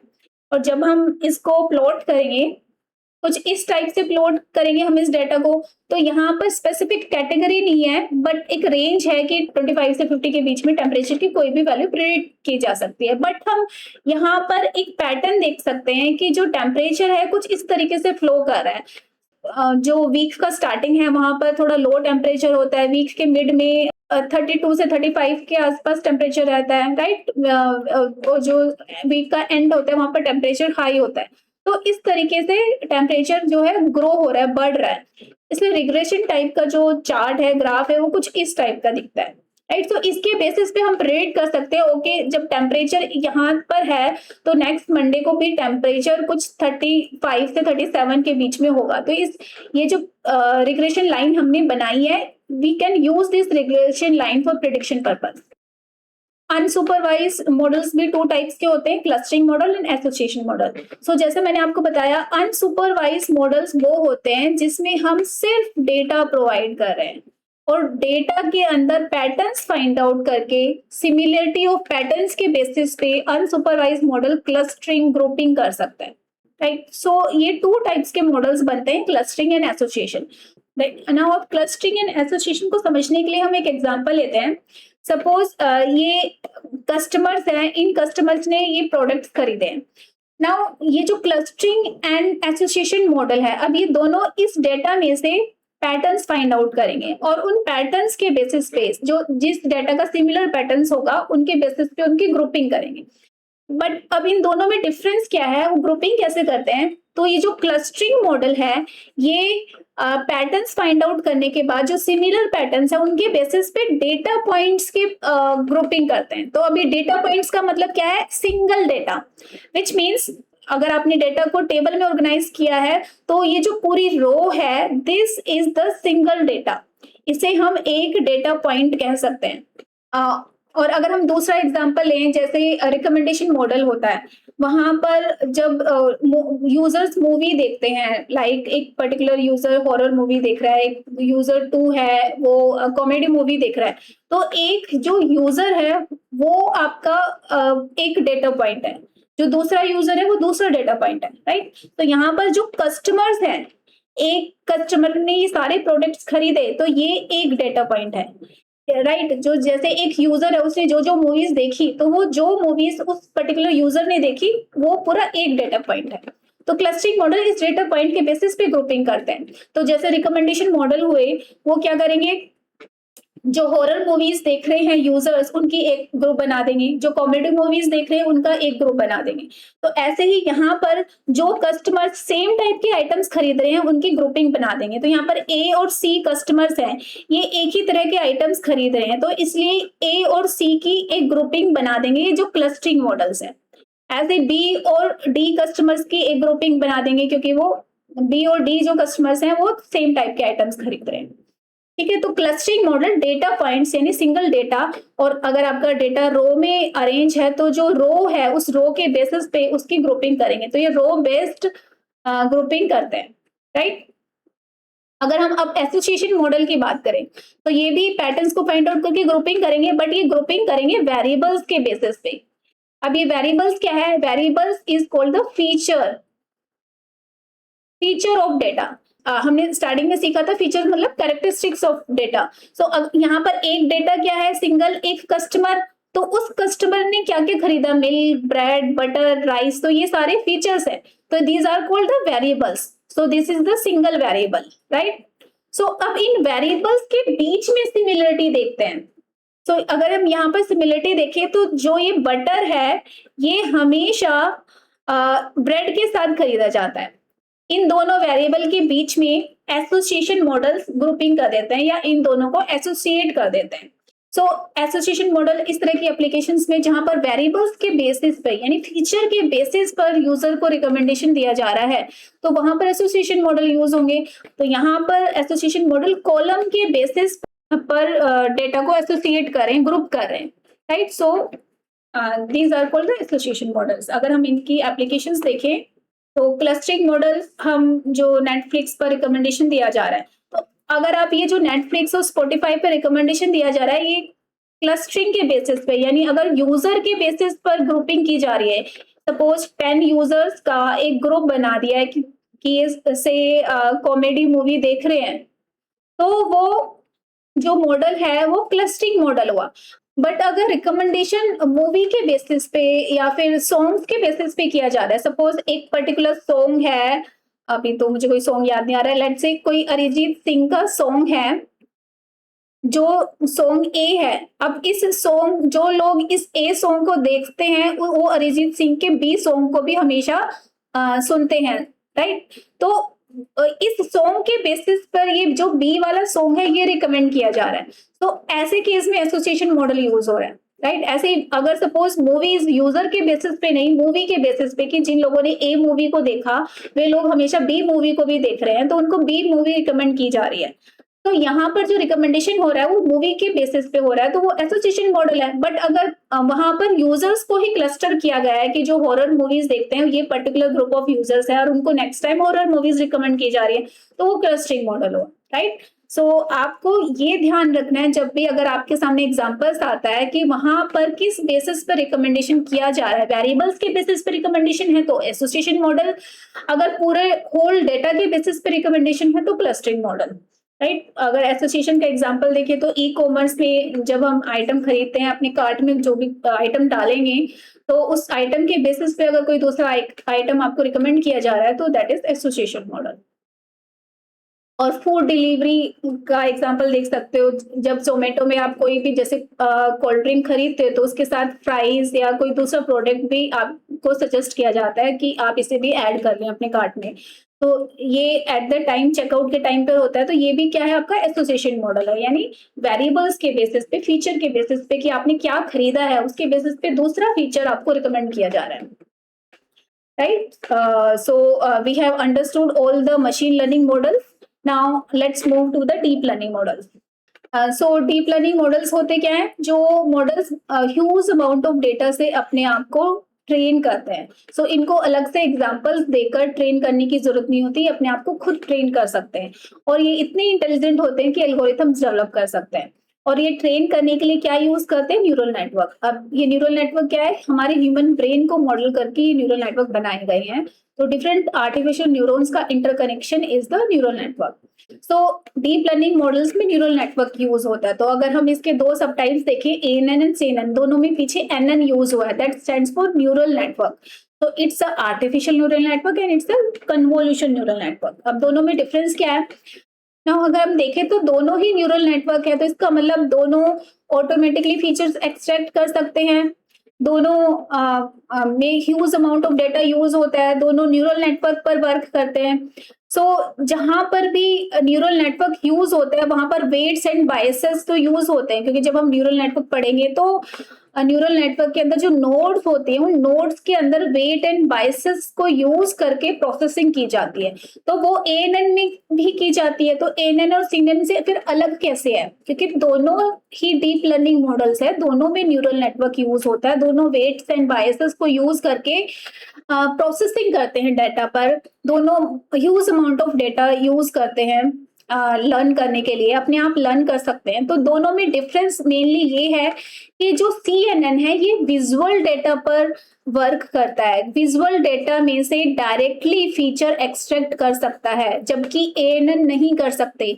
ANN जो स्ट्रक्चर डेटा होता है, टेबल की फॉर्म में होता है या वेक्टर्स की फॉर्म में होता है, उसमें से फीचर्स ऑटोमेटिकली एक्सट्रैक्ट करके देन उसको प्रोसेस करके प्रेडिक्शन या डिसीजन ले सकते हैं। बट अगर विजुअल डेटा है जैसे इमेज है, उसमें ANN भी वर्क कर सकते हैं, बट प्रोग्रामर को उस इमेज के जो फीचर्स हैं एक्सट्रैक्ट करके वेक्टर के फॉर्म में ANN को मॉडल को देने होंगे, तब ANN मॉडल उस इमेज को क्लासिफाई कर पाएगा या प्रेडिक्ट कर पाएगा, आइडेंटिफाई कर पाएगा, जबकि CNN ऑटोमेटिकली फीचर्स एक्सट्रैक्ट करके आइडेंटिफाई करते हैं। तो एक्चुअली में CNN होता क्या, अगर CNN की हम बात करें तो CNN में कन्वोल्यूशन लेयर होती है एक, प्लस अगेन ANN यानी आर्टिफिशियल न्यूरल नेटवर्क यूज होता है। तो कन्वोल्यूशन लेयर का काम होता है ऑटोमेटिकली फीचर्स एक्सट्रैक्ट करना from the visual data and then उन फीचर्स को वेक्टर्स की फॉर्म में इस ANN मॉडल को दिया जाता है। तो कन्वोल्यूशन लेयर प्लस ANN ये दोनों मिलके CNN बनते हैं, राइट। सो अगर हमें डिफरेंशिएट करना हो तो हम ये कह सकते हैं कि ANN स्ट्रक्चर्ड डेटा पर वर्क करता है, जो CNN है वो विजुअल डेटा पे वर्क करता है। बट इसका मतलब ये नहीं है कि ANN को आप विजुअल डेटा पे वर्क नहीं करवा सकते हो, बट उसमें से ऑटोमेटिकली फीचर एक्सट्रैक्ट नहीं कर पाएंगे ANN, right. So this is the difference between these two. Now let's understand the neural network. So neural network कुछ इस टाइप का दिखता है, जैसे हमारे ब्रेन का स्ट्रक्चर होता है सेम उसी तरीके से डिफरेंट आर्टिफिशियल न्यूरॉन्स का इंटरकनेक्शन है। So इस न्यूरल नेटवर्क में 3 लेयर्स होती है, input layer, hidden layer and the output layer. तो इनपुट लेयर का काम होता है डेटा में से फीचर्स एक्सट्रैक्ट करना। जैसे अगर ह्यूमन बीइंग की बात करें तो हमारे जितने भी सेंसर्स है, हम वहां से डेटा इनपुट लेते हैं और अपने ब्रेन तक पहुंचाते हैं। तो यानी हमारे ब्रेन के कुछ न्यूरॉन्स हमारे सेंसेस से कनेक्टेड होते हैं, लाइक आईज, स्किन, नोज। तो वहां से जो भी डेटा रिसीव करते हैं जो न्यूरॉन्स, और वो जो न्यूरॉन्स होता है that is the input layer. तो मैं यहाँ पर आर्टिफिशियल न्यूरॉन की बात कर रही हूँ, तो यहाँ पर ये जो आर्टिफिशियल न्यूरॉन है इसको हम एक नोड भी कह सकते हैं। सो यहाँ पर 3 लेयर्स है। तो इनपुट लेयर का काम है डेटा में से फीचर्स एक्सट्रैक्ट करना। सो ये सभी नोड अलग अलग डेटा एक्सट्रैक्ट कर सकती है, लाइक ये पर्टिकुलर नोड विंग्स का साइज या उसका कलर एक्सट्रैक्ट कर रही है, दूसरी नोड उसके बीक्स का डेटा एक्सट्रैक्ट कर रही है, दूसरी नोड उसके टेल्स का डेटा एक्सट्रैक्ट कर रही है, राइट। सो ये डिफरेंट डेटा को एक्सट्रैक्ट करती है, उसके बाद हिडन लेयर्स को पास करती है। अब ये जो हिडन लेयर्स है ये मल्टीपल हिडन लेयर्स भी हो सकती है, और जितनी ज्यादा हिडन लेयर्स होती है उतना ही ज्यादा डीप हमारा न्यूरल नेटवर्क होता है। ये सिंगल हिडन लेयर भी हो सकती है, यहाँ पर 3 हिडन लेयर्स दी हुई है, राइट। इससे ज्यादा भी हो सकती हैं। तो जितनी ज्यादा हिडन लेयर होती है उतना ही डीप न्यूरल नेटवर्क होता है। अब ये हिडन लेयर का काम होता है इस डेटा को प्रोसेस करना। इस हिडन लेयर में जो नोड्स यूज होते हैं उनको हम कहते हैं प्रोसेसिंग नोड्स, क्योंकि ये डेटा को प्रोसेस करती है। और इसके अंदर डेटा प्रोसेस कैसे होता है, तो हर नोड के अंदर एक मैथमेटिकल कैलकुलेशन परफॉर्म किया जाता है, एक एक्टिवेशन फंक्शन होता है। ये एक्टिवेशन फंक्शन इस नोड को ट्रिगर करता है और आउटपुट जनरेट करता है, और जो भी आउटपुट जनरेट करता है उस आगे की सभी नोड्स तक उस आउटपुट को सेंड करता है। और जहां से इसके पास डेटा आ रहा है उस वो जो लाइन है उसके साथ एक वेट भी अटैच होता है, तो ये इस वेट को भी यूज करता है। तो जैसे ये नोड है, इस नोड के पास इस नोड से भी डेटा आ रहा है, इस नोड से भी आ रहा है, यहाँ से भी आ रहा है, यहाँ से भी आ रहा है, और इस नोड से भी आ रहा है। तो ये डिफरेंट नोड से डेटा आ रहा है, और हर नोड के साथ एक वेट भी अटैच होता है, और वेट के साथ एक बायस भी होता है। We will learn about this weight and bias. इन वेट एंड बायसेस को यूज करके यहाँ पर मैथमेटिकल कैलकुलेशन परफॉर्म की जाती है। देन उस मैथमेटिकल कैलकुलेशन पे एक एक्टिवेशन पर फंक्शन होता है, उसको यूज किया जाता है, उसके बाद आउटपुट जनरेट किया जाता है, एंड देन वो आउटपुट फर्दर जो आगे की हिडन लेयर से होती है उसको फॉरवर्ड किया जाता है। तो इस तरीके से वेट्स एंड बायसेस यूज करके ये प्रोसेसिंग नोड्स डेटा को प्रोसेस करते हैं। और जो लास्ट की हिडन लेयर्स होती है वो डेटा को आउटपुट लेयर को फॉरवर्ड करते हैं। देन आउटपुट लेयर यूजर को डेटा प्रोवाइड करता है कि सपोज ये जो डेटा था ये डेटा बर्ड का है से 80% और से 10% डॉग का है, 10% कैट का है, राइट। सो इस आउटपुट से पता लगा सकता है ओके इस न्यूरल नेटवर्क बता रहा है कि जो डेटा है 80% बर्ड से मैच करता है। सो इस तरीके से ये जो न्यूरल नेटवर्क है ये आउटपुट जनरेट करता है। बट कभी कभी ऐसा भी होता है कि यहाँ पर ये जो आउटपुट जनरेट करता है ये हो सकता है गलत हो, एरर हो, उसमें मिस्टेक हो। तब उस केस में न्यूरल नेटवर्क क्या करता है? उस केस में neural network backward propagation use करता है, राइट। सो जब ये न्यूरल नेटवर्क इनपुट लेयर से आउटपुट लेयर की तरफ डेटा को प्रोसेस करते समय फॉरवर्ड कर रहा था उसे हम बोलते हैं फॉरवर्ड प्रोसेसिंग। बट जब आउटपुट उसका गलत होता है तो आउटपुट पता कैसे चलता है उसे गलत होता है? जब आउटपुट जनरेट होता है तो वो अपना लॉस फंक्शन चेक करता है। तो उसमें एक फंक्शन होता है which is called the loss function, उसको चेक करता है। अगर वो loss function suppose loss function अगर 0 है तो इसका मतलब उसने सही प्रेडिक्शन किया। अगर लॉस फंक्शन में थोड़ा भी चेंज होता है तो उसे पता चलता है कि जो उसने आउटपुट जनरेट किया वो गलत किया है। तो अब वो क्या करता है? वो बैकवर्ड प्रोपेगेट करता है। बैकवर्ड प्रोपेगेट का मतलब आउटपुट लेयर से जो उससे पीछे हिडन लेयर है उसको डेटा वापस करेगा, फिर देन वो हिडन लेयर बैक में जो हिडन लेयर है उसको वापस करेगी, एंड देन ये नोड्स अगेन उस डेटा को प्रोसेस करके फिर फॉरवर्ड करते हैं। तो बैकवर्ड जब प्रोपेगेट होता है तब एक्चुअली में जो उसने मिस्टेक की होती है वो उससे लर्न करता है और सही प्रेडिक्शन तक पहुंचता है।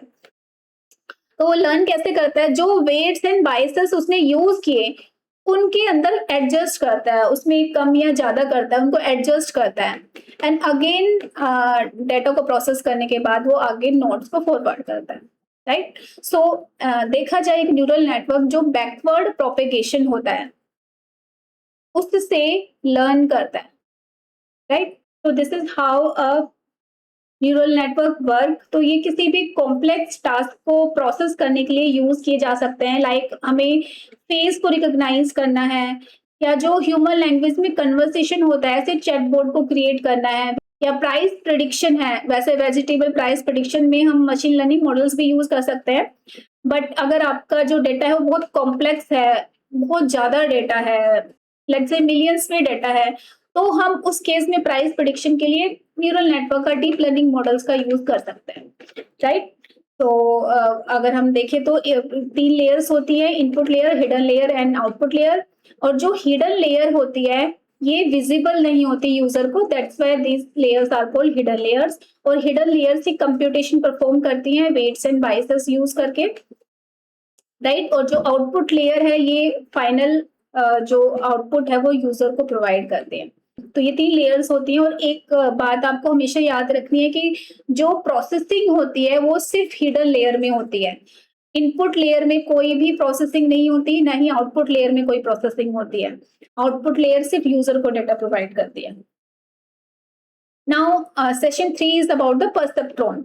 तो अब ये परसेप्ट्रॉन क्या है? तो अभी हमने देखा जो न्यूरल नेटवर्क है डिफरेंट नोड्स का इंटरकनेक्शन है। ये नोड क्या है? एक आर्टिफिशियल न्यूरॉन है, राइट। तो हर आर्टिफिशियल न्यूरॉन प्रोसेसिंग कर सकता है। हर नोड के अंदर weights and biases and activation function use करके डेटा के ऊपर प्रोसेसिंग की जाती है। तो वो जो सिंगल नोड होता है उसे हम परसेप्ट्रॉन कहते हैं। तो परसेप्ट्रॉन आपके न्यूरल नेटवर्क का ही एक पार्ट होता है, या फिर हम कह सकते हैं इन परसेप्ट्रॉन को यूज करके ही न्यूरल नेटवर्क बनाए जा सकते हैं। अब ये परसेप्ट्रॉन प्रोसेसिंग करके आउटपुट जनरेट कर सकता है। तो ये परसेप्ट्रॉन कुछ इनपुट भी एक्सेप्ट करता होगा प्लस एक बायस एक्सेप्ट करता है। तो जैसे आपको मैंने पहले बताया है कि वेट्स एंड बायसेस यूज करके प्रोसेसिंग की जाती है। तो ये जो परसेप्ट्रॉन है ये भी वेट्स एंड बायसेस को यूज करता है। तो जो भी इनपुट इसे मिलता है हर इनपुट के साथ एक वेट अटैच होता है। वेट क्या बताता है? उस इनपुट की स्ट्रेंथ क्या है। जैसे सपोज मैं एक हाथ से गर्म कॉफी का मग को टच करती हूँ तो उस हाथ के जो सिग्नल्स हैं उसकी स्ट्रेंथ ज्यादा होगी in comparison to the other hand के जो सिग्नल्स ब्रेन तक जा रहे हैं, राइट। तो वेट बताता है जो इनपुट आ रहा है उसकी उस सिग्नल की स्ट्रेंथ कितनी है।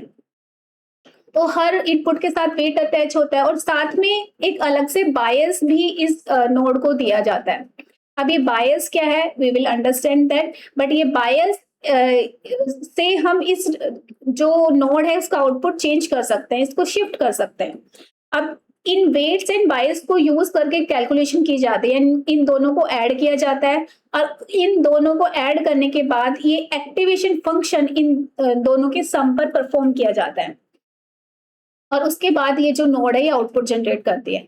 और अब ये जो परसेप्ट्रॉन आउटपुट जनरेट करता है ये बाइनरी आउटपुट होता है, यानी ये सिर्फ दो आउटपुट जनरेट करता है। लाइक जैसे मुझे कैट प्रेडिक्ट करवाने वाला परसेप्ट्रॉन बनाना है, तो या तो वो प्रेडिक्ट करेगा this is the image of the cat, या वो प्रेडिक्ट करेगा this is not a cat, right. ऐसे ही स्पैम फिल्टरिंग के लिए अगर मैं एक परसेप्ट्रॉन बना रही हूँ तो या तो वो बताएगा कि ये जो टेक्स्ट है ये स्पैम है, या बताएगा ये स्पैम नहीं है। तो यानी या तो यस या नो, ये दो में से एक आउटपुट दे सकता है। इसीलिए हम परसेप्ट्रॉन को बाइनरी क्लासिफायर भी कहते हैं, क्योंकि दो में से एक में डेटा को क्लासिफाई कर सकता है। सो परसेप्ट्रॉन वेटेड इनपुट्स लेता है। वेटेड इनपुट्स का मतलब जितने भी इनपुट्स आए हैं इनको वेट के साथ मल्टीप्लाई करके इनका ऐड किया जाता है, यानी this is the first input, this is the second input, this is the third input. तो इनपुट 1 को मल्टीप्लाई किया जाएगा इसके वेट के साथ, फिर सेकेंड इनपुट को मल्टीप्लाई किया जाएगा इसके वेट के साथ, फिर उसको ऐड किया जाएगा थर्ड इनपुट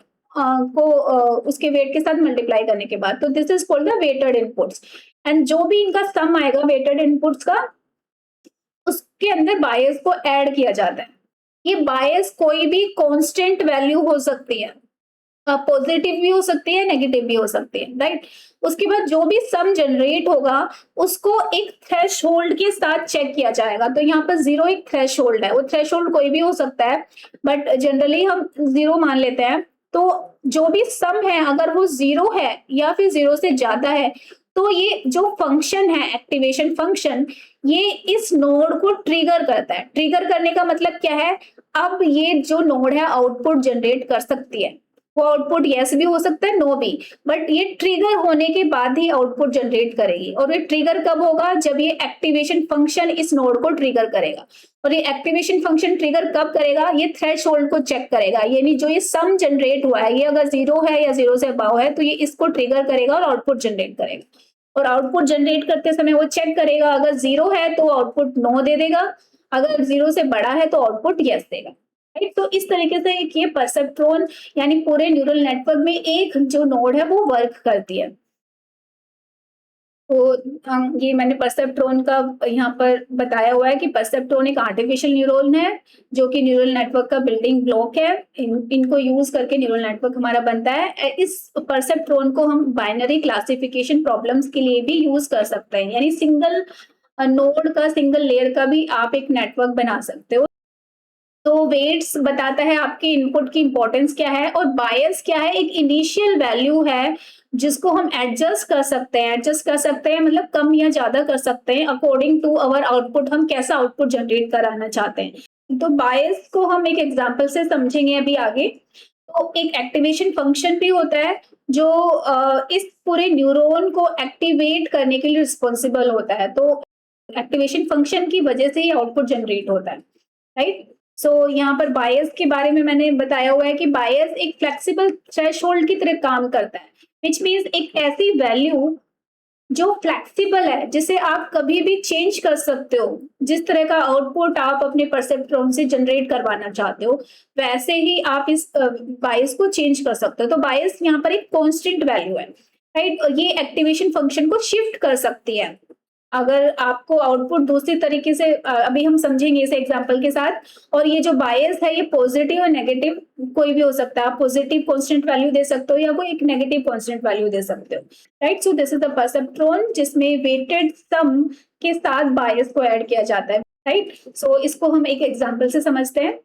नाउ सपोज हम एक ऐसा परसेप्ट्रॉन बनाना चाहते हैं जो पार्टी के लिए जब इनविटेशन मिलता है तो वो उसके लिए बताएगा कि एक पर्टिकुलर यूजर को तुम जा सकते हो या फिर नहीं जा सकते। अब अगर हम जनरल लाइफ में देखें, हम एक पार्टी में सपोज इनविटेशन मिलता है, तो जो एक्सट्रोवर्ट अगर पर्सन होगा तो वो ऑलवेज अवेलेबल होगा, बट एक इंट्रोवर्ट पर्सन है वो रीजंस ढूंढता है ना जाने की। अगर उसका बेस्ट फ्रेंड जा रहा होगा तो हो सकता है, पॉसिबिलिटी है कि वो पार्टी अटेंड करना चले जाए। अब यहाँ पर इंट्रोवर्ट और एक्सट्रोवर्ट पर्सन के हिसाब से हम इस बायस को चेंज कर सकते हैं। तो जैसे मैंने आपको बताया, बायस एक एडजस्टेबल वैल्यू है, जो हम स्टार्टिंग में इनिशियल वैल्यू कुछ भी दे सकते हैं, बट अगर परसेप्ट्रॉन का आउटपुट हमारे अकॉर्डिंग नहीं आ रहा है तो हम इस बायस को चेंज कर सकते हैं। So let's see that, suppose हम स्टार्टिंग में एक इंट्रोवर्ट पर्सन के लिए ये जो परसेप्ट्रॉन है वो बना रहे हैं, तो उसके लिए यस का आउटपुट कब होगा, जब उसका बेस्ट फ्रेंड जा रहा है। तो सबसे पहले हम इन तीनों का वेट देखते हैं। इन तीनों को अगर वेट्स दें, इन तीनों की इंपॉर्टेंस क्या है, तो सबसे ज्यादा जो इंपॉर्टेंस है वो तो बेस्ट फ्रेंड की है क्योंकि वेदर एंड ड्रेस दोनों आपके पास है। अगर बेस्ट फ्रेंड नहीं जा रहा है एक इंट्रोवर्ट पर्सन का तो वो नहीं जाएगा। तो हम यहाँ पर इन तीनों को वेट असाइन करते हैं। लेट्स से वेदर को हम 1 वेट असाइन करते हैं, ड्रेस को 2 देते हैं और बेस्ट फ्रेंड को 3 देते हैं। तो सबसे ज्यादा वेट हमने बेस्ट फ्रेंड को दिया है। अब लेट्स सी द इनपुट, क्या उसके पास ड्रेस है? अगर है तो हम 1 इनपुट यूज करेंगे, अगर नहीं है तो 0 यूज करेंगे। नाउ लेट्स अज्यूम कि उसके पास ड्रेस है, तो यहाँ पर जो इनपुट है वो 1 है, यानी उसके पास ड्रेस अवेलेबल है। और बेस्ट फ्रेंड जा रहा है या नहीं जा रहा? लेट्स से बेस्ट फ्रेंड नहीं जा रहा, तो इसका जो इनपुट है वो 0 हुआ। और से वेदर भी अच्छा है, जा सकता है वो, तो 1 इनपुट दिया, राइट। तो दिस इज अवर इनपुट। अब इन दोनों को हम मल्टीप्लाई करें और बायस को हम स्टार्टिंग में 0 रखते हैं, राइट। अभी हमें बायस नहीं पता कितना रखना है, तो अभी हम बायस को 0 रखते हैं। तो अब हम इन दोनों को मल्टीप्लाई करेंगे। This is the input, this is the weight, right. तो ये इनपुट है, ये वेट है। तो इनपुट और वेट को हमें मल्टीप्लाई करना होता है, तो 1 इंटू 2 इज 2, ऐसे 0 इंटू 3 इज 0 और 1 इंटू 1 इज इक्वल टू 1। अब इन तीनों को सम करेंगे तो कितना आएगा? 3 आएगा, राइट। सो जो वेटेड सम है वो 3 है। अब 3 और बायस, बायस कितना है? 0। 3 प्लस 0 इज 3, तो यानी टोटल कितना आया? 3। तो ये 3 इस एक्टिवेशन फंक्शन के पास गया।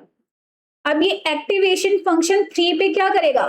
फायर करेगा, क्योंकि हमने जो बेसिकली जो परसेप्ट्रॉन है वो 0 या 0 से ज्यादा सम होने पर फायर होते हैं। तो ये फायर करेगा और आउटपुट क्या जनरेट करेगा? Yes, you can go for the party. But हमने तो परसेप्ट्रॉन इंट्रोवर्ट पर्सन के लिए बनाया था। इंट्रोवर्ट पर्सन के लिए अगर उसका बेस्ट फ्रेंड नहीं जा रहा है, क्योंकि जब अगर उसका बेस्ट फ्रेंड नहीं जा रहा है, यहाँ पर 0 इनपुट है, तो उस परसेप्ट्रॉन को नो में फायर करना है। तो this is the strongest input, right. तो अब हम परसेप्ट्रॉन को कैसे चेंज करेंगे? तो अगर हम ये बायस -3 करें, सो अब हमने इस बायस को एडजस्ट कर लिया, एक नेगेटिव वैल्यू देती है -3। सो अब जब इस -3 को इस 3 में ऐड करेंगे तो हमारे पास क्या आएगा? 0। तो सम आएगा 0। और जब एक्टिवेशन फंक्शन को 0 मिलेगा तो वो फायर होगा, क्योंकि एक्टिवेशन फंक्शन 0 या 0 से अबव होता है, फायर होता है। बट इस बार आउटपुट क्या जनरेट करेगा? नो, क्योंकि सम क्या है? 0। अब ये परसेप्ट्रॉन सही वर्क कर रहा है, क्योंकि ये इंट्रोवर्ट पर्सन के लिए बना है, राइट। इसको अगर हम डिफरेंट इनपुट्स चेंज करके भी देख सकते हैं। और अगर हमें एक्सट्रोवर्ट पर्सन के लिए ये बनाना हो तो एक्सट्रोवर्ट पर्सन के लिए इन तीनों इनपुट का कोई मतलब नहीं है, वो सारे 0 होंगे तब भी पार्टी के लिए जाएगा। तो उस केस में, यानी अगर ये भी 0 है, इनपुट है, ये भी 0 है, तो इनका वेट फिर चाहे कुछ भी हो, जो सम है वो हमेशा 0 ही होगा, क्योंकि 0 से अगर हम मल्टीप्लाई करेंगे वी विल गेट 0, राइट। अब 0 अगर हम इस एक्टिवेशन फंक्शन को पास कर देंगे तो ये नो में आउटपुट देगा, बट ये तो एक्सट्रोवर्ट पर्सन के लिए है। तो हम क्या करेंगे? बायस को से +1 करेंगे। तो +1 करने से क्या होगा? यहाँ पर 0 सम मिला, इसमें बायस हमने ऐड कर दिया, तो 0 + 1 कितना हो गया? 1। 1 जब हम एक्टिवेशन फंक्शन को देंगे तो ये फायर होगा, और फायर होने पर क्या आउटपुट जनरेट करेगा? यस, क्योंकि 0 से अबाव है आउटपुट। राइट। सो इस तरीके से हम बायस को एडजस्ट कर सकते हैं, ये एक इनिशियल वैल्यू होती है, इससे हम अपने जो एक्टिवेशन फंक्शन है उसको शिफ्ट कर देते हैं। नाउ आपकी बुक में ये परसेप्ट्रॉन का एग्जांपल दिया हुआ है जो आपको बताएगा कि आप बाहर जा सकते हो या नहीं जा सकते। इसके लिए 4 इनपुट्स एक्सेप्ट किए हैं इसने और हर इनपुट का अपना वेट दिया हुआ है, अटैच्ड किया हुआ है। तो सबसे ज्यादा वेट तो अभी मौसम कैसा है, अगर बाहर धूप निकली हुई है तो आप इसलिए जा सकते हो, तो सबसे ज्यादा वेट इसे दिया हुआ है। उसके बाद जो सेकंड वेट है वो बाद में मौसम कैसा रहेगा, बाद में भी धूप निकली रहेगी या बारिश आ जाएगी, तो इसको ज्यादा वेट दिया हुआ है। उसके बाद इससे कम जो वेट है वो जैकेट को दिया हुआ है क्योंकि जैकेट में भीगने के चांसेस कम होते हैं, और सबसे कम वेट अम्ब्रेला को दिया हुआ है, राइट। और ये इनपुट्स हैं, 1 का मतलब है आपके पास जैकेट है, 0 का मतलब है आपके पास अम्ब्रेला नहीं है, 1 का मतलब है अभी मौसम सही है, धूप निकली हुई है, लेकिन बाद में मौसम खराब हो सकता है। बट बाद में मौसम खराब होगा तो उसके लिए जैकेट भी है, तो इसका मतलब इस परसेप्ट्रॉन को यस में आउटपुट देना चाहिए, राइट। तो हम इसका आंसर कैसे निकालेंगे, वेटेड सम को हम बायस के अंदर ऐड करेंगे। तो हम वेटेड सम कैसे निकालेंगे, इनपुट को उसके वेट के साथ मल्टीप्लाई करेंगे, हर इनपुट को उसके वेट के साथ मल्टीप्लाई करेंगे। देखो यहाँ पर 0 से मल्टीप्लीकेशन हो रहा है तो इसका आउटपुट तो 0 ही आएगा। तो 1.5 प्लस 3.0 प्लस 0 क्योंकि ये भी 0 है, तो हमारे पास आएगा 4.5। उसके अंदर बायस को ऐड करेंगे, बायस यहाँ -4 है, आपकी बुक में यहाँ +4 दिया हुआ है बट समेशन के अंदर यहाँ -4 दिया हुआ है, तो इसका मतलब यहाँ पर बायस +4 होना चाहिए क्योंकि बायस हमेशा ऐड होता है, उसे कभी भी सब्ट्रैक्ट नहीं किया जाता। वो थोड़ी सी मिस्टेक है, आप चेक कर लेना एक बार बुक में। और इन दोनों को जब हम माइनस करेंगे तो 0.5 आएगा, तो इस पर ये जो एक्टिवेशन फंक्शन है फायर होगा और क्या जनरेट करेगा, यस में आउटपुट, क्योंकि ये 0 से अबव है, राइट। तो आप बाहर जा सकते हो। सो हो सकता है इस टाइप के जो क्वेश्चंस हैं आपके एग्जाम्स में भी पूछे जाएं, आपको पूरा ये फॉर्मूला दिया हो और आपको आंसर बताना हो कि इसका आंसर यस में होगा या नो में होगा, राइट, कि पार्क में जा सकते हो या नहीं जा सकते, right. So this is all about the perceptron. I hope you have understood about this. So now that's it for today. In next video, I will cover the next chapter. So I'll see you in the next video.